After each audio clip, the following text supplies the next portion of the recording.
உங்க 2 பேருக்கும் நான் விவாகரத்து கொடுக்குறேன். டைவர்ஸ் ஆச்சுன்னு சொன்னாங்க. ஆமாண்ணே, ஒரு வாரம் ஆச்சு. அப்புறம் எப்படி நீங்க வந்து 6 நாள் ஆச்சு. டைவர்ஸ் வாங்கின மறுநாளே ஒரு மாதிரியா இருந்துச்சு.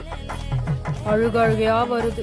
அவனை விட்டு 3 மாசம் பிரிஞ்சிருந்தாலும் ஏதோ ஒரு நாள் நம்ம புருஷன் வந்துருவான்னு ரொம்ப தெனாவட்டா இருந்தேன். இனிமே அவன் என் புருஷன் இல்லையா நினைச்சு கூட பார்க்க முடியலன்னு அழுதுகிட்டே போன அடிக்கிறேன். ஒரே ரிங்ல எடுத்துட்டான். என்னை விட்டுட்டு போயிட்டே இல்லடா அப்படின்னு நான் ஓன்னு அழுகுறேன். இவன் பைக்க எடுத்துக்கிட்டு வரத்துக்குள்ள என்னால இருக்கவே முடியல. 6 கிலோமீட்டர் ஓடியே வந்தேன்னு.